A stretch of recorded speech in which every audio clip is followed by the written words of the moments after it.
Tarde, professora Leia. Então, eu vou dar início à nossa apresentação sobre revestimentos argamassados tradicional, gesso, monocamada, revestimentos cerâmicos e porcelanato. Bom, como o Kaique ele não conseguiu apresentar, porque como o celular dele é iPhone e ele não consegue fazer um jeito de gravar a voz dele e a tela, e o PC dele está quebrado, a gente optou por ele fazer os slides e eu acabar apresentando para a senhora. Bom, então, primeiro, o que são os revestimentos argamassados tradicionais? As argamassas são materiais de construção com algumas propriedades e características específicas, como, por exemplo, rugosidade, aderência ao substrato, resistência mecânica, porosidade e estanqueidade. Então, o resultado final deste conjunto de matérias-primas é o que definirá o comportamento do produto final. Bom, existem vários tipos tradicionais de chapiscos. São eles: bom, o jeito tradicional, né? É o chapisco de uma argamassa fluida, que é lançada a uma colher de pedreiro. A textura final deve ser de uma película rugosa, aderente e resistente. Existe também o industrializado. Esse tipo de chapisco normalmente é aplicado sobre uma estrutura de concreto e ela é feita com uma argamassa industrializada, específica para esse tipo de estrutura. Aí também tem arrolado, que é feito com uma argamassa fluida obtida através de mistura de cimento e areia, com uma adição de água e aditivo, usualmente na base PVA. Pode ser aplicado tanto na estrutura como na alvenaria, usando-se rolo para a textura acrílica, assim como a gente pode ver em todas as imagens. Deixa eu até voltar um slide. Tem as imagens do lado das frases para perceber qual é o tipo de chapisco. Bom, e agora também o emboço. O emboço e o reboco, né? Bom, o emboço é a camada de argamassa aplicada após o chapisco, proporcionando a superfície requerida para a aplicação do acabamento final. O reboco, e já o reboco, quando existe, ele é constituído por uma fina camada de argamassa aplicada sobre o emboço, podendo representar o acabamento final ou ainda assim servir de substrato para a aplicação deste. E bom, na direita novamente a gente tem uma imagem sobre a diferença, né? Do chapisco, lá na alvenaria, o embolso e o reboco.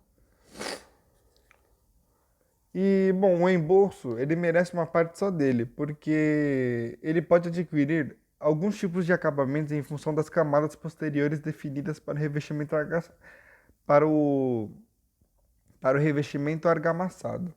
O sarrafeado, que é no caso da aplicação posterior de reboco, o desempenado ou sarrafeado, que é no caso do revestimento posterior com placas cerâmicas, e o desempenado, que é camurçado ou chapisco no caso de o embolso constituir-se em apenas uma camada de revestimento, que é também conhecido como a massa única. E é importante lembrar que para a aplicação do embolso sobre o chapisco, deve-se aguardar um período de no mínimo 3 dias após a execução desse chapisco. Bom, agora trocando um pouco de assunto, vamos falar do gesso. Bom, o gesso é o revestimento com gesso, ele tem sido muito usado em paredes e tetos e em alvenarias ou concretos. O revestimento com gesso ele pode ser feito em pasta, gesso mais água, também chamado de gesso liso, ou em argamassa, gesso mais calcário em pó, mais cal e ainda mais outros produtos químicos. O mais comum usado, que mais utilizam considerado vantajoso, ou seja, o que é mais comum e vantajoso em termos de custo e também rapidez da execução, é o gesso liso. E agora, qual a diferença? Existem dois tipos de gessos famosos. Qual a diferença entre os dois gessos? O gesso desempenado é mais fácil de executar, mas ele acompanha as irregularidades no teto ou da parede, assim resultando em uma pior qualidade de acabamento. Já o gesso sarrafeado ele pode ser feito em espessuras maiores, assim escondendo as irregularidades da parede ou teto e dando uma melhor qualidade no acabamento. Bom, e a preparação desse gesso? Como que deve prepará-lo para passar na parede ou no teto? Ele deve ser deixado no prazo de no mínimo 30 dias após a execução na parede ou teto para aplicar o revestimento com gesso. Se houver algum embolso já aplicado, o mesmo prazo deve ser obedecido. É importante remover sujeira, incrustações, pregos ou outros objetos existentes na parede ou no teto, que possam acabar prejudicando as aplicações do revestimento com gesso. Falando um pouco da mistura agora. O gesso é normalmente fornecido com sacos de 40 quilos, que deve ser misturado com uma água numa proporção de 36 a 40 litros de água para cada saco. Coloca-se a água numa caixa e polvilha-se o gesso até que esteja completamente submerso. Mistura-se bem para obter uma pasta homogênea e sem grumos. O que são grumos? Os famosos caroços. O gesso desempenado. A aplicação. A área deve ser previamente molhada. A aplicação deve ser iniciada pelo teto, aplicando-se a pasta com uma desempenadeira de PVC. Em movimentos de vai e vem, ou seja, indo para frente e para trás. Depois do teto, aplica-se a pasta nas paredes, a metade superior, aproveitando que os andames já estão ali, né? Em movimentos de baixo para cima, ao contrário. Ao contrário do que a gente falou anteriormente. A espessura da camada deve ser de 1 a 3 milímetros. Aplica-se nova camada, agora em sentido cruzado em relação à primeira. Retira-se os excessos com uma régua de alumínio, conferindo-se a espessura conforme as referências utilizadas. Já o gerro sarrafeado, a aplicação dele, faz-se o taliscamento e as mestras e prende-se com as pastas de gesso o interior das mestras, retirando-se o excesso com régua de alumínio. Por fim, faz o acabamento final de forma semelhante ao mostrado para o gesso liso desempenado. A gente consegue observar também nas imagens aí qual é o jeito do procedimento correto da aplicação. Bom, agora falando do revestimento em monocamada. Bom, o revestimento decorativo monocamada, também conhecido como segmento de construção e decoração civil, como apenas RDM, é uma versão racionalizada e igualmente eficaz e vantajosa gerada a partir de revestimentos decorativos bicamada. A monocamada ela reduz as etapas e os custos do sistema de construção tradicional, pois elimina o método de multicamadas, chapisco, emboço, reboco e pintura. Normalmente, ela é empregada em fachadas de prédio. O revestimento em monocamada ele cumpre a mesma função prática dos revestimentos tradicionais. Ele possui características estéticas altamente atrativas e é visto como uma ótima opção no mercado atual. Ele é produzido no Brasil há mais ou menos 10 anos, e seu custo-benefício decorre do gancho de prazo e economia na locação de equipamentos como os andaimes. Bom, agora falando um pouco das especificações da RDM. Bom, a espessura total pode variar entre 13 milímetros e 30 milímetros. O revestimento decorativo monocamada atende aos padrões de qualidade do segmento que dizem respeito a características como aderência e resistência. Esse revestimento é composto por um cimento estrutural, a cal hidratada, pigmentos minerais inorgânicos. Bom, aqui voltando no slide tem a foto da monocamada, né? Como eu falei, é muito usada em pinturas de prédio. É a principal função dela. Bom, agora falando um pouco das especificações do RDM e da aplicação agora. Bom, a base que receberá o RDM deve ser completamente limpa, eliminando os materiais pulverulentos, produtos químicos e quaisquer pontos de incrustação que possam afetar a aderência com o revestimento. Ainda é necessário eliminar as irregularidades nas superfícies, como depressões, furos, rasgos e eventuais excessos de argamassa das juntas de alvenaria. As estruturas de concreto devem ser escovadas, lavadas e previamente chapiscadas, antes de receber o revestimento da monocamada, e depois entra uma camada de pequena espessura do produto.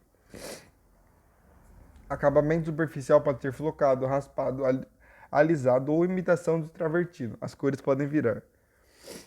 Professora, desculpa se ficar fazendo o barulho do meu nariz aqui, é que meu nariz está muito entupido e está realmente difícil de falar, ficar falando por muito tempo. Bom, agora sobre o revestimento cerâmico. Bom, o revestimento cerâmico ele é composto por uma camada de regularização, chamada base, uma camada de fixação, uma camada de acabamento, que é formada pelas placas cerâmicas e as juntas. Este conjunto é executado sobre uma parede de alvenaria ou concreto, chamada substrato. Bom, agora falando da composição do revestimento cerâmico, né?